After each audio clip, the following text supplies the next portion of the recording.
सारी खुश जहाज़ की शोर जल गई, रुखसत किया था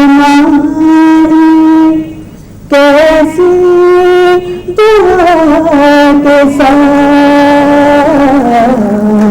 अच्छे शेर तो सिर्फ पढ़े लिखे लोग पसंद करते हैं, लेकिन अच्छी सूरत चाहे पढ़ा लिखा हो, चाहे उर्दू जानता हो या न जानता हो, सभी उसे पसंद करते हैं।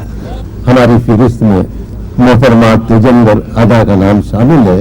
मैं उनसे इल्तिमास कर रहा हूं कि आए और अपनी शख्सियत और अपने कलाम की रोशनी से हमारे जज्बे शौक को आसूदा करें। कट जाए सारी उसी बेवफा के साथ। शुक्रिया। कट जाए सारी उसी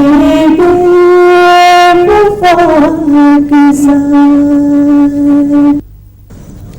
तेरे लिए ज़माने से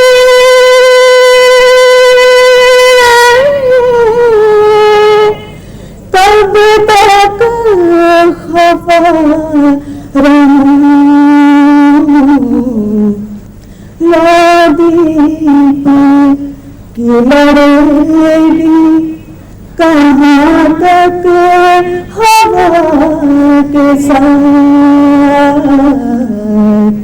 लादीप की लड़ेगी कहाँ तक हवा के साथ। सारी खुश जहाज़ की शोर जल गई, रुखसत किया था कैसी दुआ के साथ। रुखसत। शुक्रिया।